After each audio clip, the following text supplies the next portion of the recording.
রিভিউয়ের appeal শুনানির জন্য আজকে দিন নির্ধারিত ছিল। এই মাননীয় প্রধান বিচারপতির নেতৃত্বে 4 সদস্য বিশিষ্ট আপিল বিভাগের বেঞ্চের সামনে শুনানির জন্য উপস্থাপন করা হয়েছিল। শুনানির এক পর্যায়ে মাননীয় প্রধান বিচারপতি ইচ্ছা প্রকাশ করেছেন যে এই মামলার গুরুত্বের বিচারে এবং এই মামলার আইনি জটিল ব্যাখ্যা বিশ্লেষণের বিষয়ে এই মামলাটি আপিল বিভাগের পূর্ণাঙ্গ বেঞ্চে শুনানি হওয়া উচিত।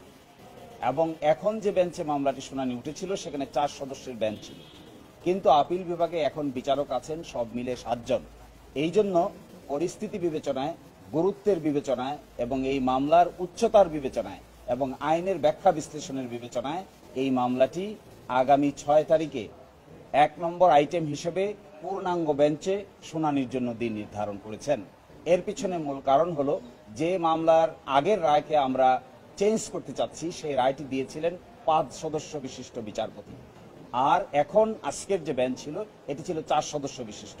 এই জন্য এই মামলার নিষ্পত্তি নিয়ে ভবিষ্যতে কোনো ধরনের কোনো প্রশ্ন যেন উত্থাপন করা না হয় এবং সঠিকভাবে আইনি ব্যাখ্যা বিশ্লেষণ করে যেন এই মামলাটি নিষ্পত্তি করা যায়, এই জন্যই পূর্ণাঙ্গ বেঞ্চে আগামী 6 তারিখে গুরুত্বের বিবেচনায় কজ লিস্টে প্রথম হিসেবে রেখে এই মামলার শুনানি করার সিদ্ধান্ত নিয়েছেন।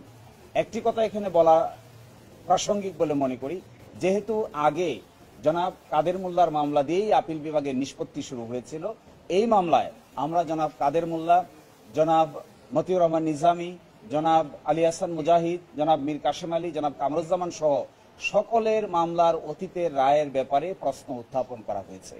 এই জন্যই মাননীয় প্রধান বিচারপতি মনে করছেন যে এত বড় প্রশ্নের সমাধান করার জন্য সুপ্রিম কোর্টের পূর্ণাঙ্গ বেঞ্চ একসাথে বসে যদি সিদ্ধান্ত নেন তবেই এটা আইনের দৃষ্টিকোণ থেকে এবং ভবিষ্যতের দৃষ্টিকোণ থেকে এটি উত্তম হবে।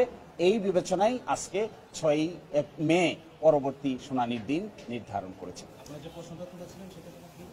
আমরা প্রশ্ন তুলেছিলাম যে আন্তর্জাতিক আইনের প্রযোজ্য হবে কি না, এই প্রশ্ন উঠেছিল জনাব কাদের মোল্লার মামলায়।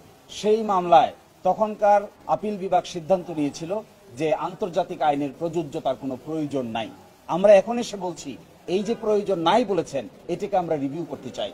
আমরা বলছি ফেয়ারনেসের জন্য, ন্যায় বিচারের জন্য আন্তর্জাতিক স্ট্যান্ডার্ডের প্রয়োজনীয়তা থাকতে হবে। এই জন্য প্রধান বিচারপতি সহ আপিল বিভাগ বলছেন এই প্রশ্নের জবাব দেওয়ার জন্য আমাদেরকে পূর্ণাঙ্গ আপিল বিভাগ বসেই এই সিদ্ধান্তটা নিতে হবে। এই জন্যই গুরুত্বের বিচারে এই মামলাটি 6 তারিখে নির্ধারণ করা হয়েছে।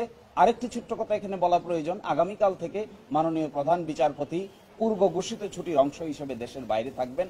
এই জন্য 6 তারিখকে ওনারা নির্ধারণ করেছেন 7 জন মাননীয় বিচারপতির সুবিধা অসুবিধা বিবেচনা করে। আমরা আশা করি ওই দিনের পরে আর এই মামলা নতুন করে শুনানির আর কিছু থাকবে না, আমরাও শুনানি শেষ করব, আদালত উপযুক্ত সিদ্ধান্ত উপনীত হবে এবং ওই দিন ওই মামলার গুরুত্বের বিচারেই ফুল বেঞ্চ বসবে।